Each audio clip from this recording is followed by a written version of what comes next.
Hello dear students, आज हम लोग शुरू करने वाले हैं पी ब्लॉक की केमिकल प्रॉपर्टीज का लेक्चर 4 के बारे में। यानी कि केमिकल प्रॉपर्टीज का तो ये लेक्चर नंबर 2 ही होगा, लेकिन जो है ओवरऑल पी ब्लॉक के हम लोग लेक्चर 4 की बात कर रहे हैं आज। तो इस लेक्चर 4 में हम लेक्चर 3 को ही आगे बढ़ाएंगे। लेक्चर 3 में हम लोग chemical properties of group 15 elements हम लोग पढ़ रहे थे। ग्रुप 15 के एलिमेंट्स के फिजिकल प्रॉपर्टीज हमने पढ़ लिया था, केमिकल प्रॉपर्टीज हम लोग आ गए थे।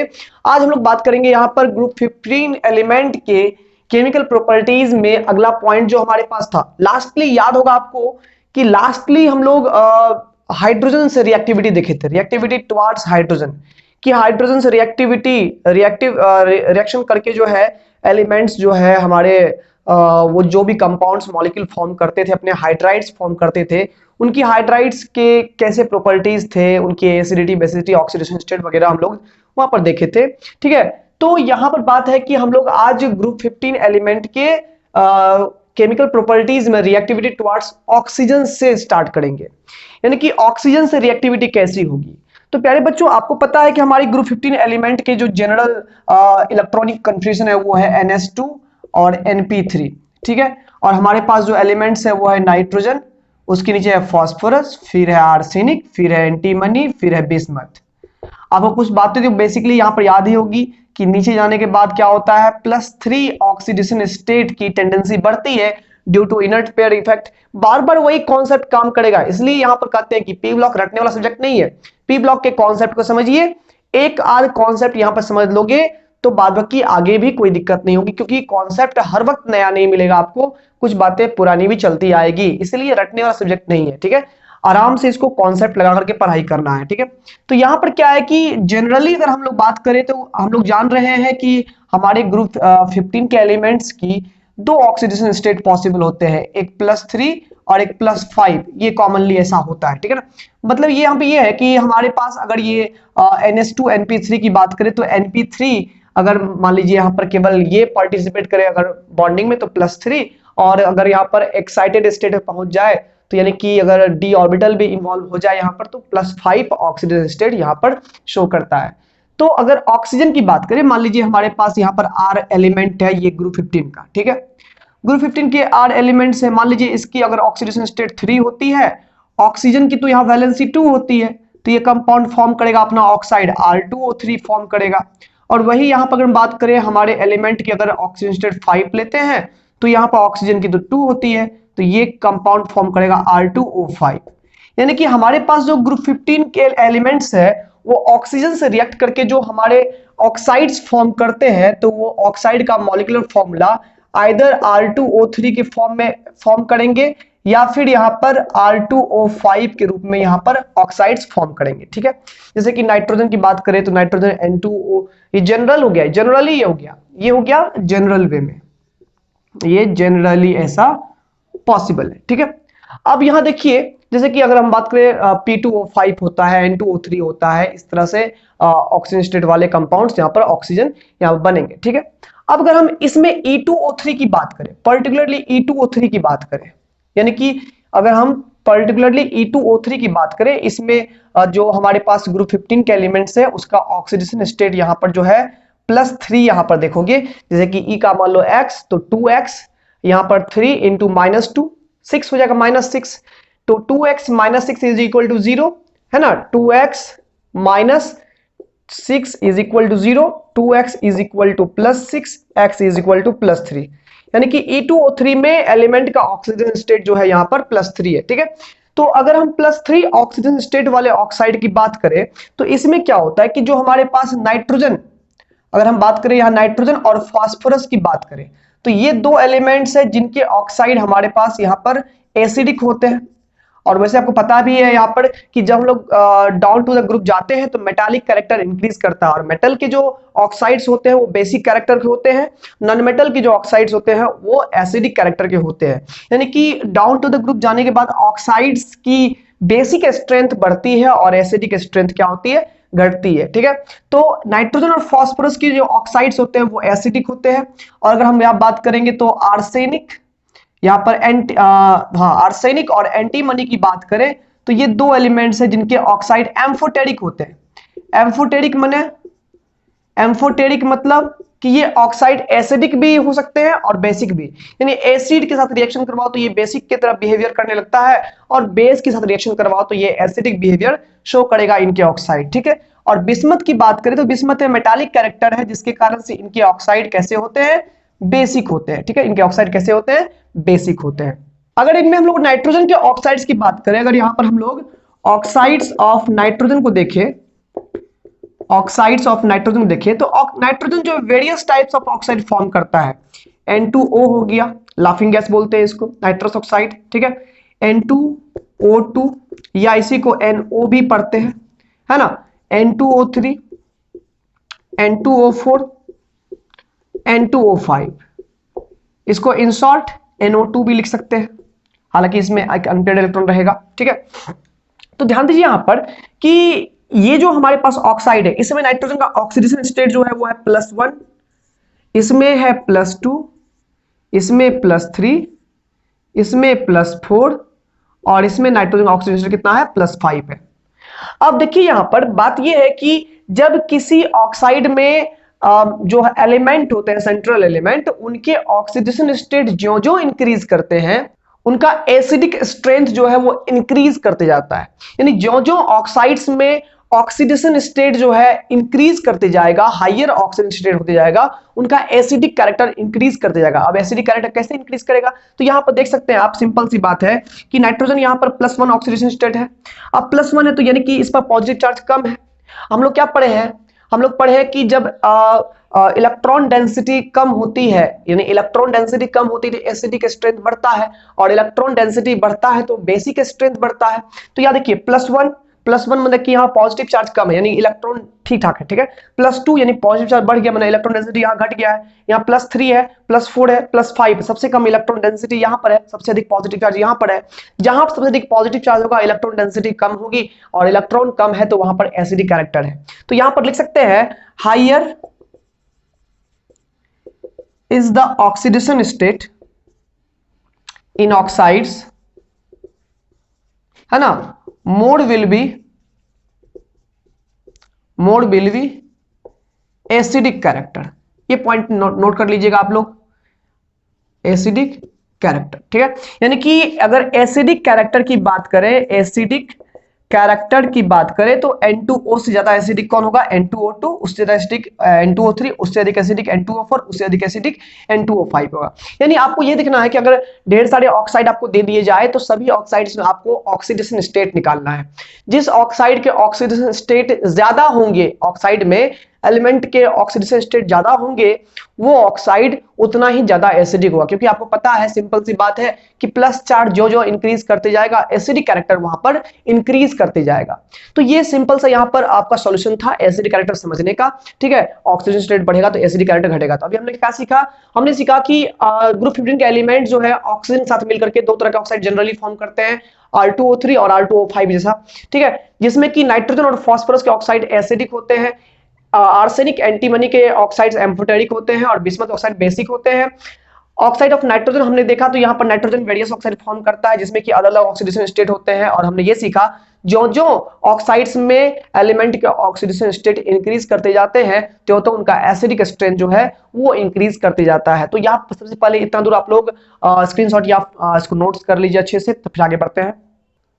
अब जैसा कि आप लोग जानते हैं कि हमारे पास जो है ग्रुप 15 एलिमेंट्स दो तरह के ऑक्साइड है, R2O3 के फॉर्म में है एंड R2O5 के फॉर्म में है, ठीक है, ये दो ऑक्साइड्स है। तो यहां पर हमारे R एलिमेंट यानी कि ग्रुप 15 का एलिमेंट जो भी है वो जनरली +3 और +5 ऑक्सीडेशन स्टेट वाला ऑक्साइड बना सकता है। लेकिन आपको पता है कि जब हम लोग डाउन टू द ग्रुप जाते हैं तो +3 ऑक्सीडेशन स्टेट की स्टेबिलिटी जो है वो इंक्रीज करती है, और +5 की स्टेबिलिटी क्या होती है, डिक्रीज करती है due to inert pair effect.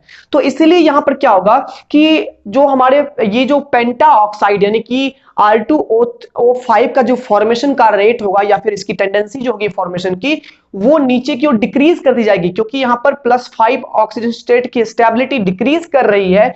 इसी कारण से R2O3 फॉर्मेशन का जो स्टेबिलिटी है, टेंडेंसी है, वो बढ़ती जाएगा एलिमेंट्स का, और R2O5 के फॉर्मेशन की टेंडेंसी क्या होगी, घटती जाएगी। तो ये बहुत इंपॉर्टेंट ट्रेंड है, यहां पर ये लिख लीजिए, लास्ट पॉइंट यहां पर ये लिख लीजिए कि tendency to form R2O5 decreases downward to the group, downward to the group। अब ये क्यों होता है? तो it is due to the inert pair effect, it is due to the inert pair effect. अब यहां पर क्वेश्चन मान लीजिए करेगा, क्वेश्चन करेगा कि क्या कहते हैं, P2O5 ज्यादा स्टेबल है या AS2O5 अधिक स्टेबल है? P2O5 अधिक स्टेबल है, अगर स्टेबिलिटी का यहां पर पूछे तो P2O5 यहां ज्यादा स्टेबल है या AS2O5 ज्यादा स्टेबल है? बताइए आप लोग। तो जरा देखिए यहां पर फास्फोरस से नीचे है आर्सेनिक, यहां पर तो नीचे जाने पर क्या होता है, +3 ऑक्सीडेशन स्टेट की टेंडेंसी बढ़ती है, जिसके कारण से यहां पर जो है अगर हम +5 ऑक्सीडेशन स्टेट की बात करें तो वो फास्फोरस का ज्यादा होगा, आर्सेनिक का कम होगा। तो +5 ऑक्सीडेशन स्टेट की अगर हम बात करें तो ये आर्सेनिक का कम होगा, फास्फोरस का ज्यादा होगा, इसलिए पेंटाहेलाइड्स में यानी +5 ऑक्सीडेशन स्टेट जो है इसका वो मोर स्टेबल है, मोर स्टेबल है, ठीक है, इसका कम स्टेबल है, इसलिए यहां पर ये जो है हमारा कम स्टेबल होगा। ठीक है, कारण क्या है, तो इनर्ट पेयर इफेक्ट आपको पढ़ाए हैं कि आप जो जो फास्फोरस से आप नीचे आते जाइएगा, नाइट्रोजन नीचे आते जाइएगा तो इनर सेल में डी और एफ के इलेक्ट्रॉन्स आने लगते हैं जो कि पुअर स्क्रीनर होते हैं, जिसके कारण से जो हमारे पास NS2NP3 का ये जो 5 इलेक्ट्रॉन है, इसमें ये 2 इलेक्ट्रॉन न्यूक्लियस से बॉन्डेड हो जाता है, जिसके कारण से ये वैलेंसी में यानी कि बॉन्ड फॉर्मेशन में पार्टिसिपेट नहीं करता है, तो केवल यहां पर +3 ऑक्सीजन स्टेट यही शो कर पाता है, यानी +3 की टेंडेंसी नीचे बढ़ती है, ऊपर +5 की टेंडेंसी बढ़ती है। तो आर्सेनिक से ऊपर में है फास्फोरस, इसीलिए फास्फोरस में +5 ऑक्सीजन स्टेट मोर स्टेबल है, जिसके कारण से P2O5 is more stable then AS2O5। तो ये हमारा ऑक्सीजन के टुवर्ड्स हम लोग रिएक्टिविटी देखिए। आते हैं हम लोग किसमें, तो हैलोजन के टुवर्ड्स रिएक्टिविटी की बात करेंगे हम लोग, जिसमें बहुत कुछ पढ़ ही लिए हैं पहले से ही, थोड़ा बहुत पढ़ना है, जल्दी से इसको नोट कर लीजिए, आगे बढ़ते हैं। तो बात करते हैं हम लोग रिएक्टिविटी टुवर्ड्स हैलोजन की। हैलोजन में आप जानते हो हमारे पास 4 मेंबर जनरली लेते हैं, फ्लोरीन, क्लोरीन, ब्रोमीन और आयोडीन। ठीक है, हैलोजन के पास जो वैलेंसी होती है वो होती है 1।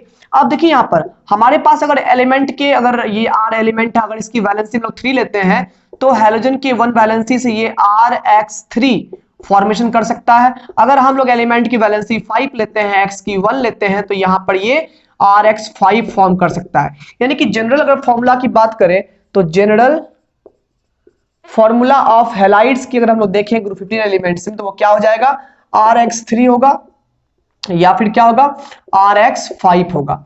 अब बात करते हैं RX3 और RX5 पे वेरिएशन की बात अगर हम लोग करें तो ध्यान दीजिए, यहां पर नाइट्रोजन की बात करें तो नाइट्रोजन केवल RX3 फॉर्म कर सकता है। Nitrogen can only form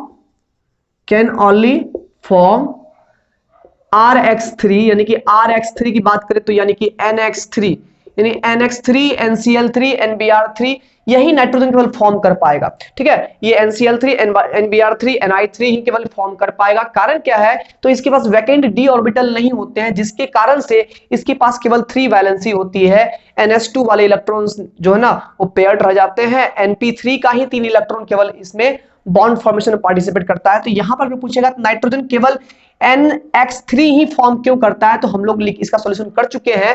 nitrogen केवल NCl3 फॉर्म कर सकता है, फास्फोरस PCl3 PCl5 दोनों बना सकता है, क्योंकि फास्फोरस में वैकेंट d ऑर्बिटल होते हैं, नाइट्रोजन में नहीं होता है। ठीक है ना, तो यहां लिखेंगे due to absence of vacant d orbital. अब इसमें भी क्या बात है कि नाइट्रोजन जो NX3 फॉर्म करता है, इस NX3 में केवल NF3 ऐसा है जो स्टेबल है, NF3 ही केवल स्टेबल है। अब क्यों स्टेबल है वो देखिए, बात है कि क्यों अनस्टेबल वो देखिए। यहां पर अगर नाइट्रोजन की बात करें तो यहां पर NCl3, पहले तो NF3 ले लेते हैं, NF3 फॉर्म कर सकता है, NCl3, NBr3 और Ni3 फॉर्म कर सकता है।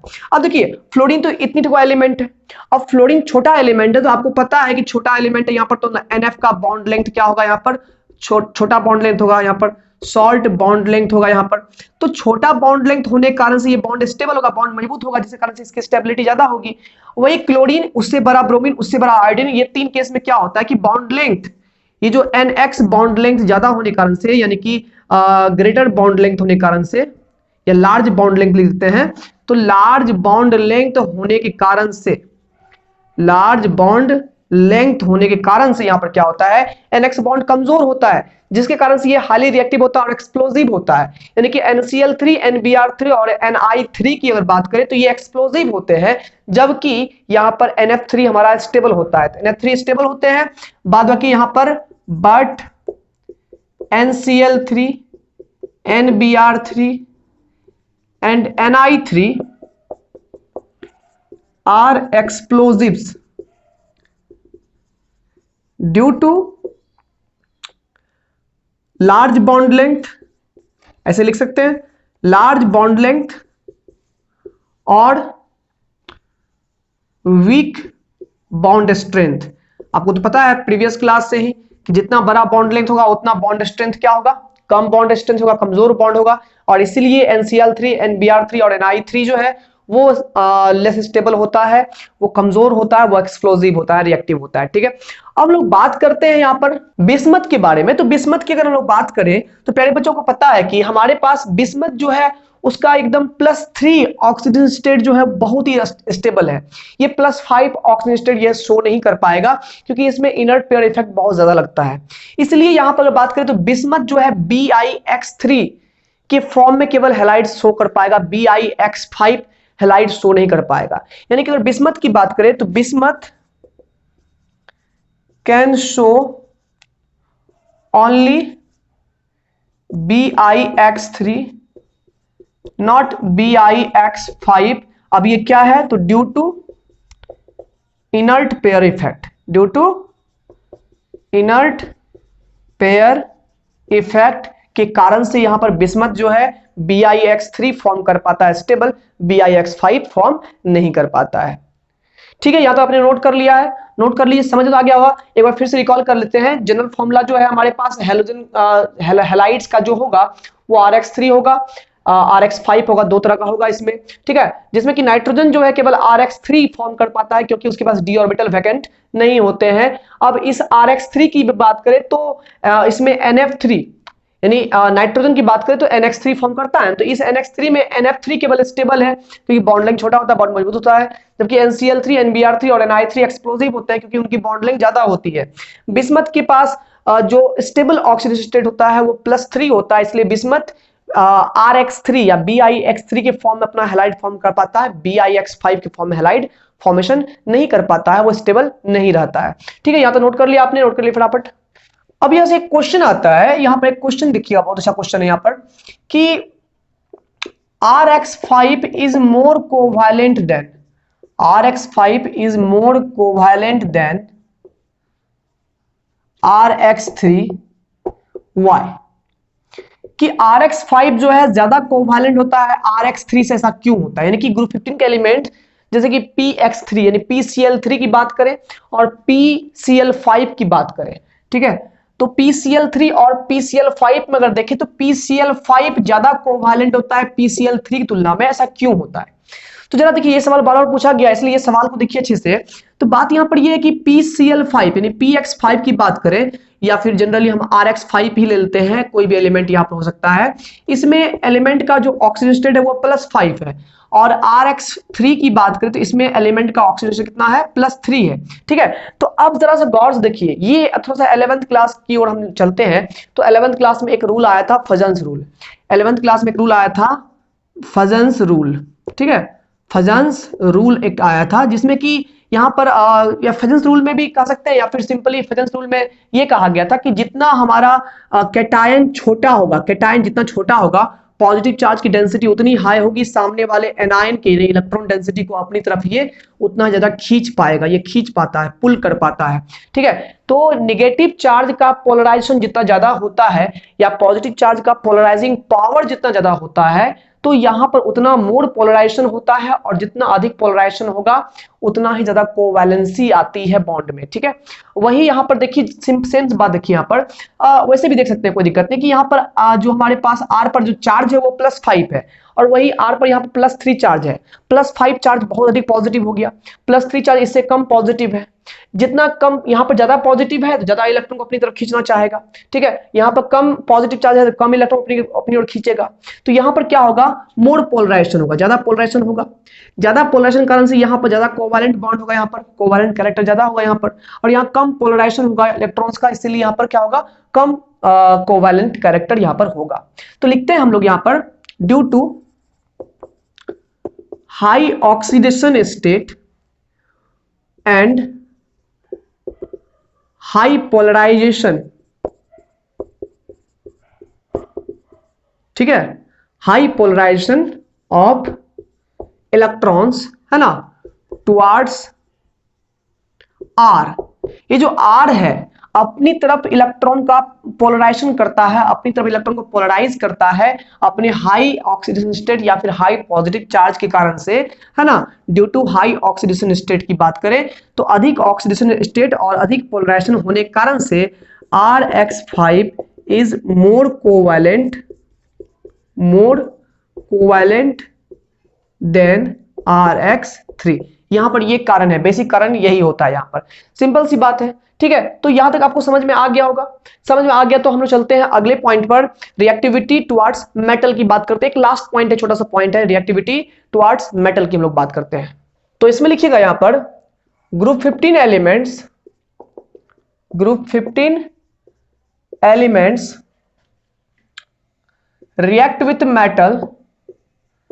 react with metals to form binary compounds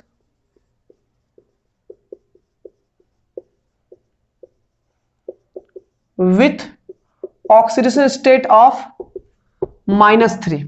यानी कि इसमें क्या है कि इसमें जो है ना, मतलब कि जो ग्रुप 15 के जो भी एलिमेंट्स हैं सभी मेटल्स रिएक्ट कर जाते हैं और मेटल्स रिएक्ट करके बाइनरी कंपाउंड, दो एलिमेंट का कंपाउंड फॉर्म करते हैं और कंपाउंड फॉर्म करने के बाद जो यहाँ पर उनका जो है ग्रुप 15 के एलिमेंट का उसमें उस कंपाउंड में जो ऑक्सीडेशन स्टेट होता है हमेशा -3 होता है। आप जानते हैं कि ग्रुप 15 का एलिमेंट का नॉर्मल ऑक्सीडेशन स्टेट की बात करें तो -3 तो लिखाए ही थे, क्योंकि सबके वैलेंस लेवल 5 इलेक्ट्रॉन है तो ऑक्टेट कंप्लीट करने के लिए वो 5 इलेक्ट्रॉन गेन करेगा, 3 इलेक्ट्रॉन गेन करेगा, ठीक है। और इसीलिए यहां पर जो है उस पर चार्ज -3 होता है और मेटल्स से वो 3 इलेक्ट्रॉन गेन करता है। तो मेटल से रिएक्शन के बाद जो है ना वो अपने ऊपर ऑक्सीडेशन स्टेट -3 शो करता है और एक बाइनरी कंपाउंड का फॉर्मेशन करता है। जैसे ध्यान दीजिए यहां पर, जैसे नाइट्रोजन की बात करें, सोडियम नाइट्राइड Na3N, ठीक है। कैसे, तो नाइट्रोजन यहां पर जो है सोडियम का यहाँ वैलेंसी होता है 1 और वही नाइट्रोजन का यहाँ पर 3 है ऑक्सीजन स्टेट, तो यहाँ पर क्या होगा, ये क्रॉस वैलेंसी होगा तो यहाँ पर Na3N बनेगा, Na3N फॉर्म करता है Mg3N2, ठीक है। मैग्नीशियम का 3 वैलेंसी, मैग्नीशियम का 2 होता है, नाइट्रोजन का 3 हो गया, क्रॉस वैलेंसी हो गया। उसी प्रकार से यहाँ पर Mg3P2 हो जाएगा, जिंक Zn3AS2, ठीक है। जैसे यहाँ पर हो गया सोडियम नाइट्राइड हो गया, मैग्नीशियम नाइट्राइड हो गया, मैग्नीशियम फॉस्फाइड हो गया, जिंक आर्सेनाइड हो गया। उसी प्रकार से हम बात करें तो जिंक बिस्मथाइट हो गया, ठीक है। तो इस प्रकार से यहाँ पर ये बाइनरी कंपाउंड्स का फॉर्मेशन करते हैं, ठीक है। ये सभी एलिमेंट्स यहाँ पर बाइनरी कंपाउंड्स का फॉर्मेशन करते हैं और सभी में यहाँ पर जैसे कि नाइट्रोजन की बात करें तो यहाँ पर ऑक्सीजन स्टेट -3 है, यहाँ भी नाइट्रोजन की -3 है, यहाँ भी फॉस्फोरस की -3, यहाँ भी आर्सेनिक की -3 है और यहाँ बिस्मथ की भी कितना है, -3 है। सभी कंपाउंड्स में, सभी मेटल से जो रिएक्टिविटी हुई है, सभी कंपाउंड में जो ग्रुप 15 के एलिमेंट्स बैठे हुए हैं सबके ऑक्सीजन स्टेट कितने हैं, -3 है, ठीक है। कोई दिक्कत यहाँ पर। अब जल्दीबाजी में कुछ क्वेश्चन कर लेते हैं हम लोग, क्वेश्चन करने के बाद ये टॉपिक आपका क्लियर हो जाएगा। जैसे क्वेश्चन है यहाँ पर, आप लोग को इसका आंसर पहले से देना है, आप लोग को इसका आंसर पहले से खोज के रखना है या कमेंट में करते जाना साथ साथ, ठीक है। तो यहाँ पर कमेंट में यहाँ पर लिखिएगा PS3 has lower boiling point than NH3, why. PS3 की बॉइलिंग पॉइंट NH3 से कम होते हैं, क्यों होते हैं कम, क्यों होते हैं, जल्दी बताओ क्यों होते हैं कम। PS3 का बॉइलिंग पॉइंट, जबकि आप जानते हो कि फॉस्फोरस PS3 का मोलर मास ज्यादा है NH3 से, फिर भी PS3 के बॉइलिंग पॉइंट कम होते हैं, क्यों? NH3 से। सिंपल सी बात है, जो पीरियोडिक ट्रेंड से जो हटता है ना, वही क्वेश्चन बार बार एग्जाम में आता है। जो पीरियोडिक ट्रेंड्स में है वो क्वेश्चन तो मान लीजिए आएगा या नहीं आएगा अलग बात है, लेकिन जो पीरियोडिक ट्रेंड्स में एक्सेप्शनल बिहेवियर दिखाता है वो क्वेश्चन बहुत ही इंपॉर्टेंट आपके लिए होता है। VVIE होता है, ठीक है। इसलिए यहां पर इसको आप लोग अच्छे से करें। तो बात यहां पर ये है कि सही मायने में फास्फोरस के बॉइलिंग पॉइंट अधिक होने चाहिए थे क्योंकि उसका मोलर मास ज्यादा है, बट नाइट्रोजन में यहाँ NH3 की बात करेंगे तो इनमें इंटरमॉलिक्यूलर हाइड्रोजन बॉन्डिंग बनता है, यानी कि नाइट्रोजन में एक नाइट्रोजन के मॉलिक्यूल जो होते हैं वो दूसरे नाइट्रोजन के दूसरे अमोनिया के मॉलिक्यूल से यहां पर हाइड्रोजन बॉन्डिंग यहां पर फॉर्म करता है, जिसके कारण से यहां पर क्या होता है कि स्ट्रॉन्ग इंटरमॉलिक्यूलर हाइड्रोजन बॉन्डिंग होने के कारण से ये मॉलिक्यूल्स टाइटली पैक्ड होते हैं, जिसके कारण से इनका बॉइलिंग पॉइंट ज्यादा होता है। तो due to the formation of strong intermolecular hydrogen bonding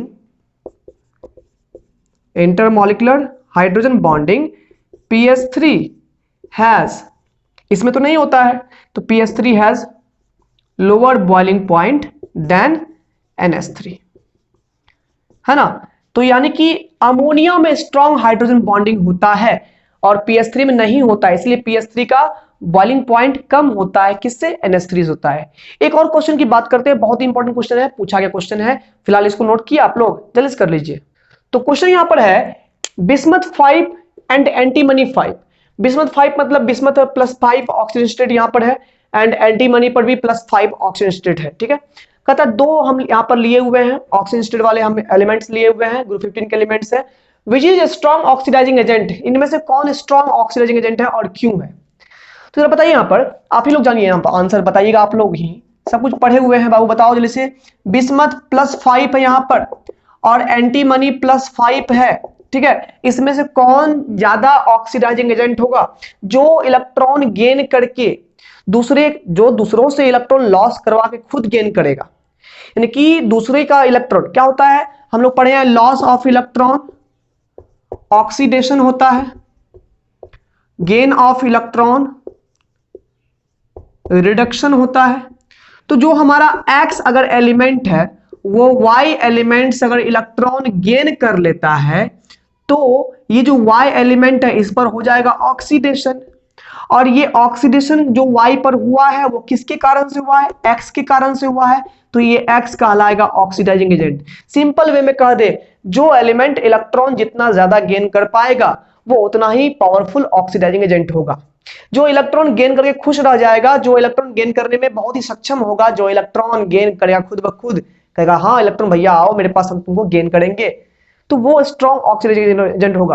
और जो रोध होकर के इलेक्ट्रॉन गेन करेगा, हो नहीं मन है इलेक्ट्रॉन गेन करने का, फिर भी कर रहे हैं, मजबूरी है कुछ, तो जो रोध होकर इलेक्ट्रॉन गेन करेगा वो लेस ऑक्सीडाइजिंग एजेंट होगा, वो वहां पर कम ऑक्सीडाइजिंग पावर रखेगा, ठीक है। तो जो जितना खुशी खुशी इलेक्ट्रॉन गेन करेगा वो उतना ही ज्यादा पावरफुल ऑक्सीडाइजिंग एजेंट होगा। अब देखिए यहां पर बिस्मथ +5 है और एंटीमनी +5 है, कौन इलेक्ट्रॉन गेन करना चाहेगा?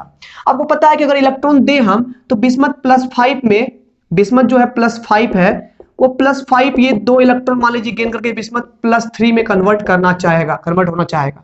जो हमारे पास ये ग्रुप 15 के एलिमेंट्स है उनके पास ऑक्सीजन स्टेट +3 और +5 होते हैं कॉमनली, तो +5 वाला चाहेगा इलेक्ट्रॉन गेन करके +3 में कन्वर्ट हो जाए। अब यहाँ पर एंटीमनी भी यहाँ पर चाहेगा कि 2 इलेक्ट्रॉन गेन कर ले और ये कन्वर्ट किस में हो जाए, हम लोग Sb +3 में कन्वर्ट हो जाए। लेकिन ये देखिए कि कौन +3 में ज्यादा कन्वर्ट होना चाहेगा, दिमाग लगाओ, पहले पढ़ चुके हो, दिमाग लगाओ जल्दी से। तो यहाँ पर आपने पढ़ा है कि बिस्मथ की +3 ऑक्सीडेशन स्टेट जो होती है बहुत ही हाई स्टेबल होती है। यहाँ पर नाइट्रोजन है, फास्फोरस है, आर्सेनिक है, एंटीमनी है, बिस्मथ है। आपने पढ़ा है कि इधर +3 की टेंडेंसी, +3 ऑक्सीडेशन स्टेट की अगर हम बात करें तो यहां पर ये इंक्रीज करता है नीचे आने पर। तो बिस्मथ में +3 जो पावर होगा बहुत ज्यादा होगा, +3 टेंडेंसी बिस्मथ में बहुत ज्यादा है due to inert pair effect,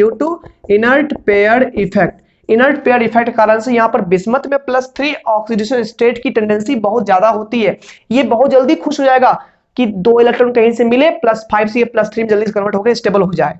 लेकिन एंटीमनी जो है, एंटीमनी इससे ऊपर में है, इसका +5 ज्यादा होगा, इससे क्या होगा, इसका +5 ज्यादा होगा। हालांकि इसका भी +3 स्टेबल है, लेकिन इससे तो कम स्टेबल है, ये तो ऊपर में है, तो इसका +3 ज्यादा स्टेबल है इसकी तुलना में, इसलिए ये +2 इलेक्ट्रॉन लेकर के +3 ऑक्सीडेशन स्टेट में ज्यादा खुश नहीं होगा। बिस्मथ बहुत खुश होगा, इसलिए बिस्मथ जल्दी गेन करेगा इलेक्ट्रॉन। यहां पर एंटीमनी की पॉसिबिलिटी कम होगी बिस्मथ से, इसलिए यहां पर जो है इलेक्ट्रॉन जो जल्दी गेन किया वो हमारा पावरफुल ऑक्सीडाइजिंग एजेंट होगा। तो यहां पर लिखेंगे, यहां पर कारण हम लोग देंगे यहां पर कि बिस्मथ 5 इज मोर यहां पर लिखेंगे bismuth 5 is more oxidising, bismuth 5 is more oxidizing than antimony 5 because bismuth +3 oxidation state, bismuth यहां जो +3 है, बिस्मथ में अगर हम +3 की बात करें, +3 डायरेक्ट लिखो ना, +3 oxidation state of bismuth is more stable then antimony, यानी एंटीमनी से ज्यादा यहां पर जो है ना क्षमता होती है, ज्यादा टेंडेंसी होती है बिस्मथ की +3 ऑक्सीडेशन स्टेट करने की, इसलिए बिस्मथ जल्दी इलेक्ट्रॉन गेन करेगा और इसलिए बिस्मथ हमारा मोर ऑक्सीडाइजिंग पावर रखेगा। आई होप आपको ये केमिकल प्रॉपर्टीज क्लास बहुत अच्छा लगा होगा और समझ में भी आ गया होगा, सारे क्वेश्चन भी आपको बन गए होंगे। और हाँ, आपके लिए होमवर्क है कि एनसीईआरटी बुक का जो आप 170 पेज है, वहां से 175 तक का पेज आप लोग डिस्कस करके आइएगा, पढ़ के आइएगा। हूबहू सारी प्रॉपर्टीज हम लोग यहाँ पर पढ़ लिए हैं, सब कुछ पढ़ लिया है, 170 से 175 पेज तक आप लोग पढ़ लिया अच्छे से।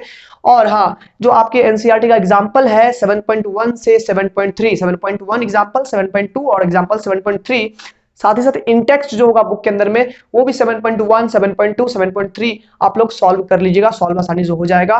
करके फिर मिलते हैं हम लोग अगले लेक्चर में। और हाँ, केमिकल प्रॉपर्टीज हमने पढ़ लिया, फिजिकल प्रॉपर्टीज पढ़ लिया हमने, अब चलेंगे हम लोग ग्रुप 15 के एलिमेंट्स के कंपाउंड्स और मॉलिक्यूल्स पर। यानी हम लोग नाइट्रोजन के मॉलिक्यूल्स की बात करेंगे, N2 मॉलिक्यूल की बात करेंगे, प्रिपरेशन प्रॉपर्टीज, यूजेस इसकी बात करेंगे, अमोनिया की बात करेंगे, फिर फास्फोरस पर जाएंगे। तो ऐसे हम लोग कंपाउंड्स और मॉलिक्यूल्स की अब हम लोग बात करेंगे। तो हम लोगों ने जनरल फिजिकल और केमिकल प्रॉपर्टीज जो है ग्रुप 15 एलिमेंट का डिस्कस कर लिया है, हम लोग अगले क्लास में मॉलिक्यूल्स की बात करेंगे। तो हमारे चैनल से आप बने रहिए और जुड़े रहिए, अगर सब्सक्राइब नहीं किया सब्सक्राइब कर लीजिए, ठीक है, और ऐसे ही प्यार भरा लाइक भी वीडियो को दे दीजिए। मिलते हैं अगले वीडियो में, तब तक के लिए best of luck and take care.